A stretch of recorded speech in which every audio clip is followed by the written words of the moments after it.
But like a decent car, you're going 80, 90, cruising, right? You're moving at a fast clip. You're going urgent. Sometimes you might need to pass up a vehicle. So now you can press the floor, pass it up, and then come back to 80, right? Sometimes there's a lot of traffic ahead and you got to make decisions on different routes and such, so you slow it down to 60, right? But you're keeping a constant level of between 60 and 100 at 80 with urgency. Urgency in how you move, your actions, your decision making, your conversations, those kind of things, right? And why is that important?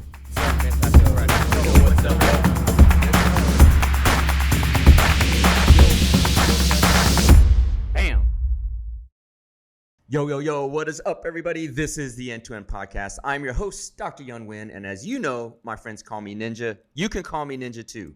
This is the End-to-End Podcast, the alpha to the omega, the beginning to the end, talking about life, motivation, entrepreneurship, success, inspiration, fulfillment, and offering you morsels in this all-you-can-eat buffet called life. It is February 1 by the time you hear this show.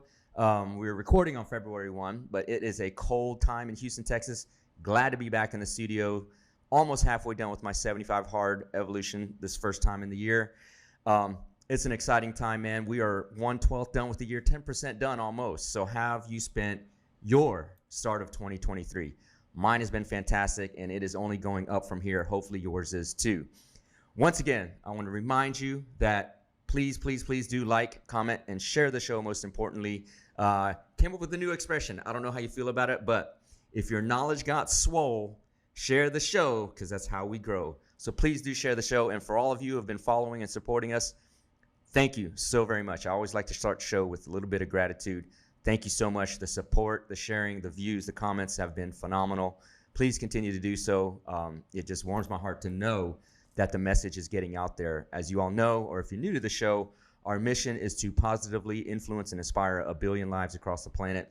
And we know for a fact from our stats and our data capture in terms of who's watching that this show is reaching around the planet. So thank you so much. Please do continue. Follow, like, share, especially share. So if your knowledge swole, share the show, because that's how we grow.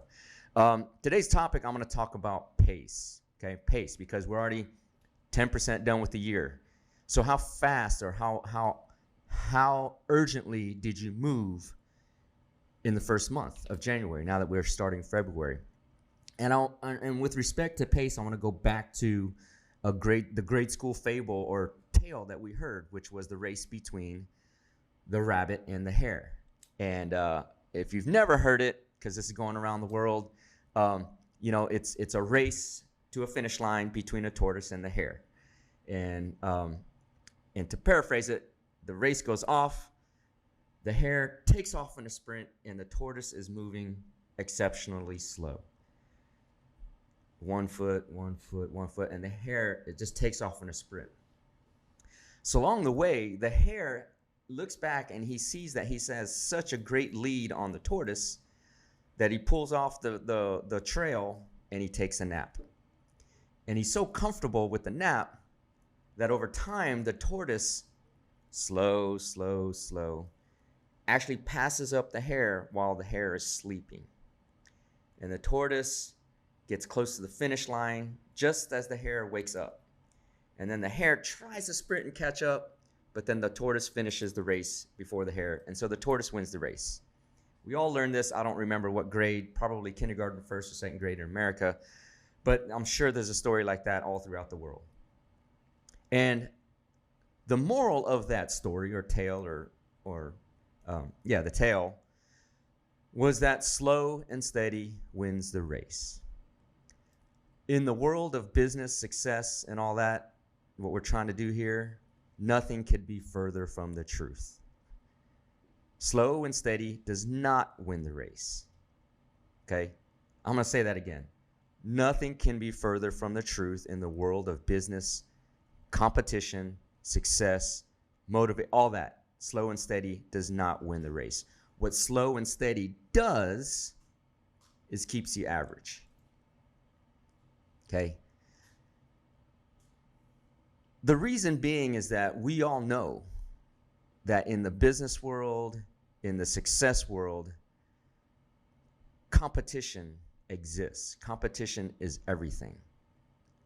And so if you're going slow and steady, I guarantee you, your competitor, somebody that's trying to achieve the same goals you are, is going faster than you. Going back to the story with the tortoise and the hare, the true lesson is you can't be complacent.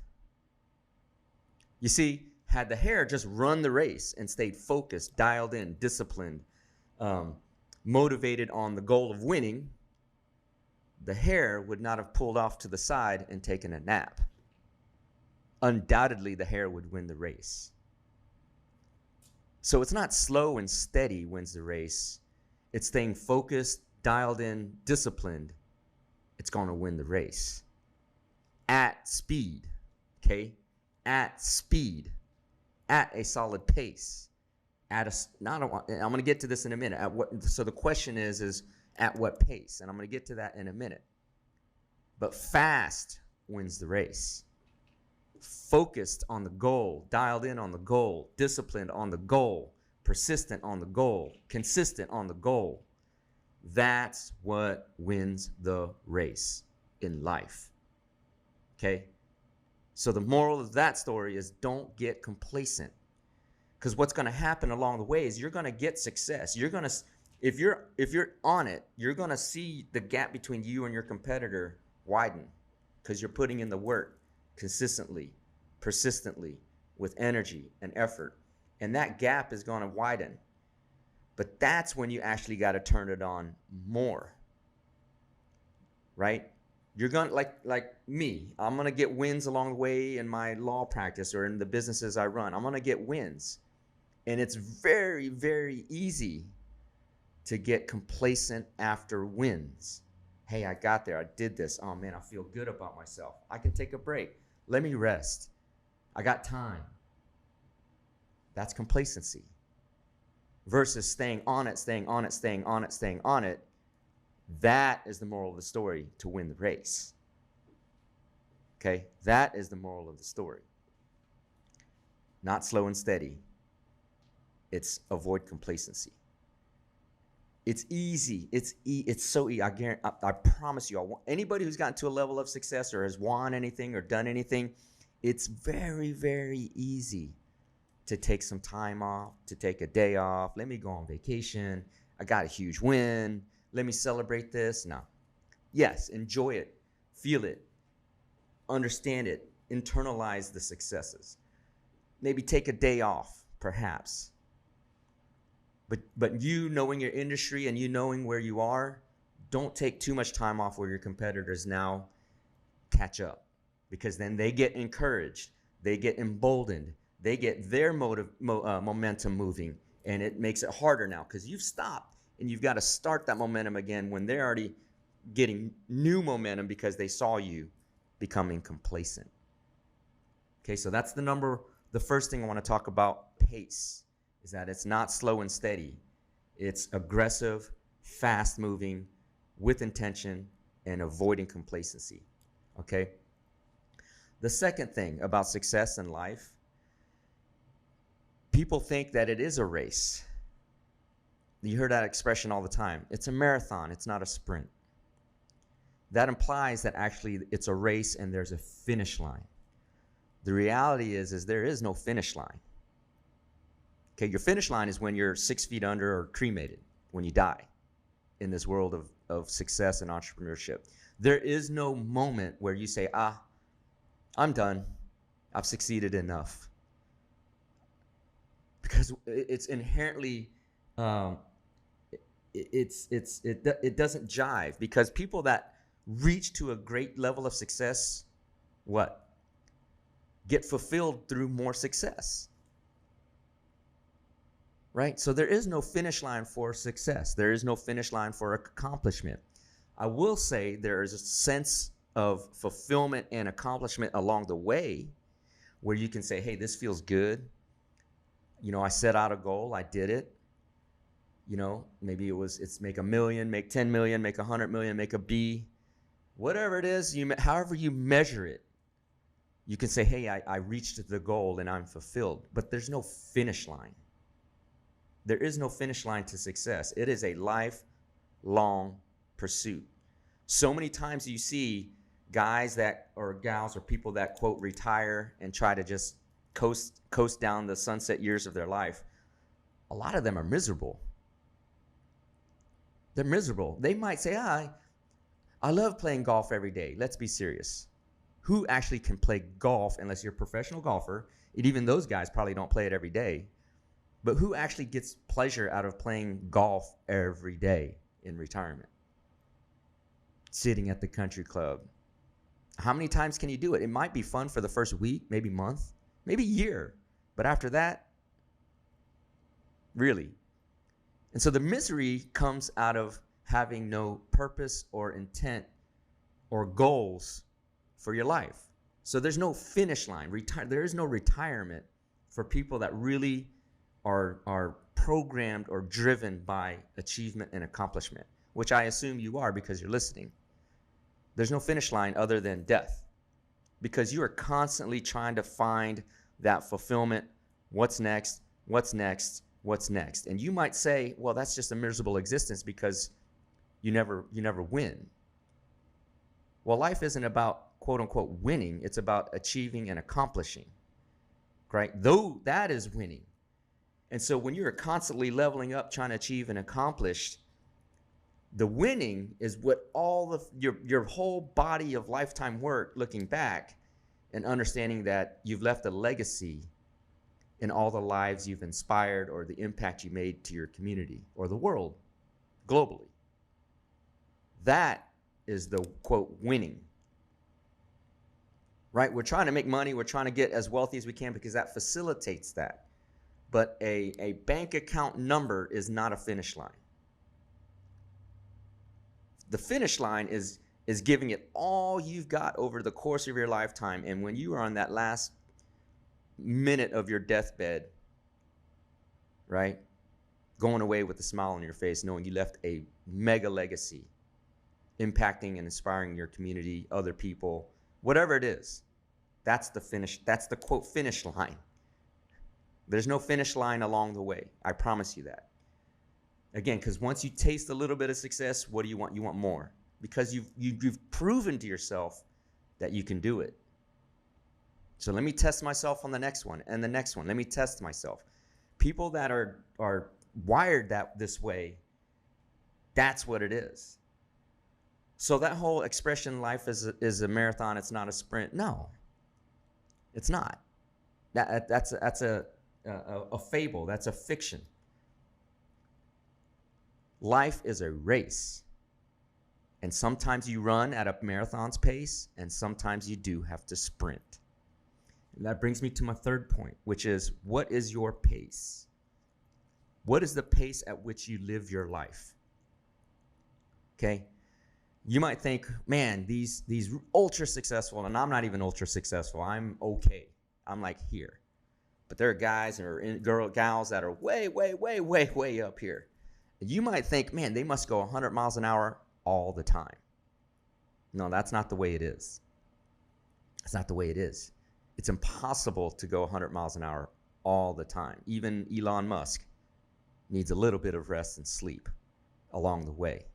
But he runs at an ultra fast pace, right? But what is your pace? I would suggest to you that your pace needs to be about 80%. Okay, there's parts to pace. Needs about 80%. But here's the thing, that 80% needs to be an urgent 80%.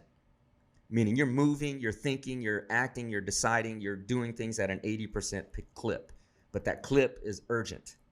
And what's required is that sometimes while you're running at 80%, you're going to see that you need to amp up the energy to 100% to do whatever you got to do. Maybe a deadline, maybe an opportunity, maybe a competition is moving up, so you got to step up. So that 80% has to jump to 100% sometimes. Or alternatively, that 80% got you a win, so you can slow it down a little bit to 60 and catch your breath. But what happens if you're running 100% all the time? You burn out quicker. Just think of it like a car. If you're redlining it, pedal to the floor 100% of the time, you're going to run out of fuel real quick. Engine's going to burn out real quick. A lot of things happen and breakdowns happen real quick. That's the same thing with life. But if you're cruising at like 80, 90 miles per hour, let's just say, in a good car, decent car, not a sports car, right? Supercar. But like a decent car, you're going 80, 90, cruising, right? You're moving at a fast clip. You're going urgent. Sometimes you might need to pass up a vehicle. So now you can press the floor, pass it up, and then come back to 80, right? Sometimes there's a lot of traffic ahead and you got to make decisions on different routes and such, so you slow it down to 60, right? But you're keeping a constant level of between 60 and 100 at 80 with urgency. Urgency in how you move, your actions, your decision making, your conversations, those kind of things, right? And why is that important? Okay, A, we talked about avoiding burnout. B, we talked about being able to modulate or adjust. But also, high achievers watch. High achievers are keen observers, because it's likely they got successful by observing things and identifying where they could provide solutions, right? And that's also in how they evaluate who they want on their team. Okay, so just think about it like this. Let's say you're a high achiever and you need to add a member on your team, whatever it is, an engineer, an accountant, whatever the case may be. Are you gonna look just at first glance, and we shouldn't be judging. This is no comment on judging people. This is just evaluating who you might want to add on your team. The person who moves slow and slothy and kind of looking unmotivated and just kind of like, what was that on Sesame Street? The Snuffleupagus, the brown big elephant that just kind of meanders through, meanders around and just kind of talks real slow. Or somebody that's moving quick, action, looking like they got somewhere to be or something to do, right? They're on it. You're probably going to hire that second person, just at first glance, not looking at qualifications or anything, right? So when you're in that circle of opportunity, believe me, people are watching everybody, right? People see, and that's how I hire. I understand, like, if you're moving with urgency, that means you're constantly thinking about what's the next thing I got to do. And when you're thinking about the next thing I got to do, moving urgently, what does that mean? You're actually doing shit. Right? You're taking action. Right? If you're just kind of meandering down the hall, kind of walking the garden, what does that emote or translate to somebody observing you? You got nowhere to be, nothing to do. He's not taking action on anything. He or she is not taking any action. Right? There's no urgency. Remember, you got to run at a fast pace to win the race. Okay? You got to run at a fast pace to win the race. And that's 80% pace. 80%, but an urgent 80%.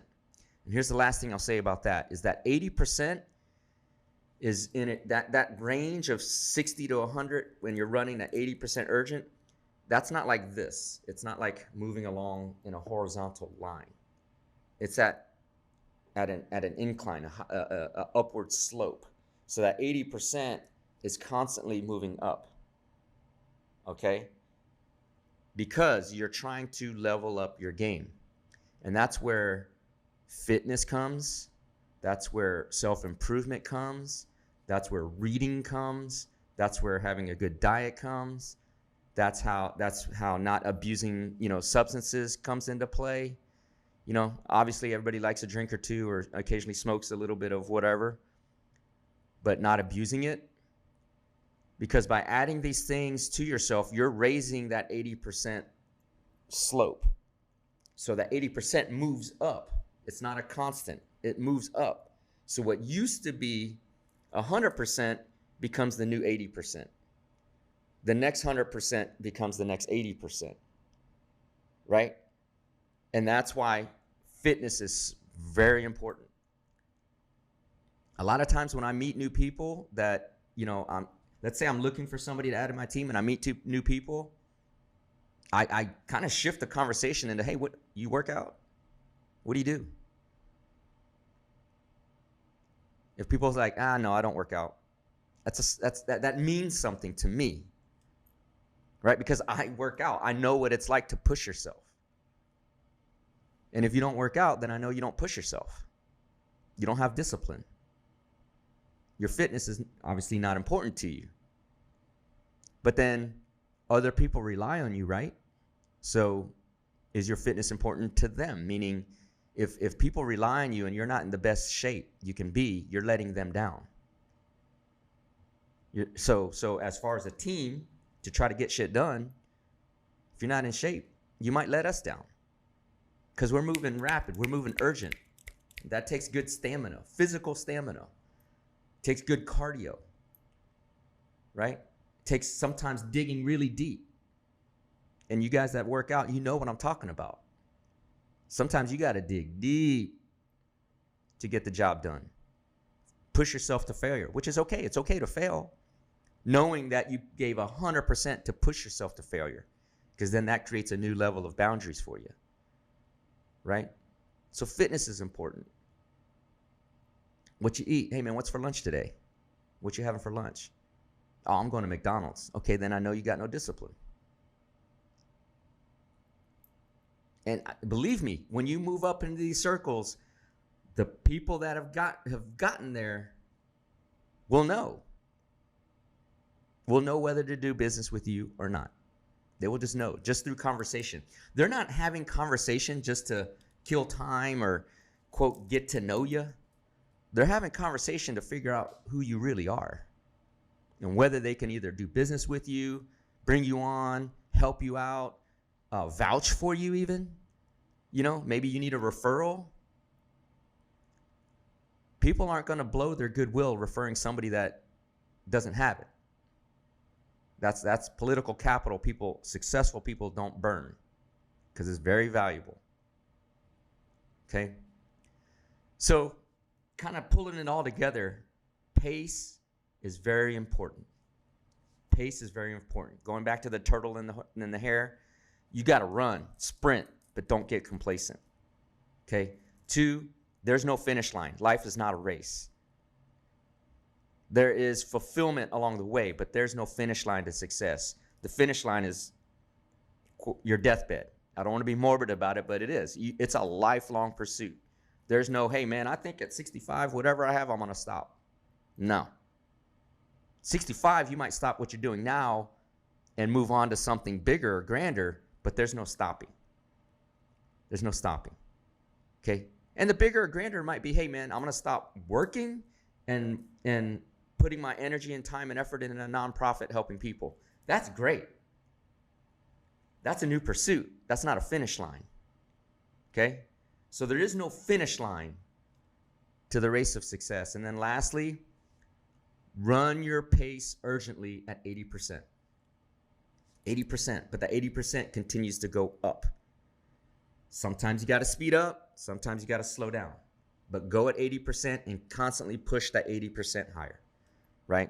Pace is very important. And again, just what led me to think about pace this morning is it's February. So I'm reviewing myself, like, how did I run January? It was pretty good. Now, I will free to admit, I'm not perfect. So I could have ran it a little bit harder. My 80% could have been a little bit harder, despite all the things I'm doing. That's my own personal kind of competition with myself. Okay, could have been a little harder, but I'm satisfied but not fulfilled with how I ran my January. Okay? So there you have it. Pace, pace, pace. Run urgently. Don't get complacent, and just keep running, because there's no stop. There's no finish line, all right? Glad to be able to bring you another episode of the End-to-End Podcast. If your knowledge swole, share the show. It's how we grow. Thank you for listening. Looking forward to talking to you again on the next episode of the End-to-End Podcast. What's up?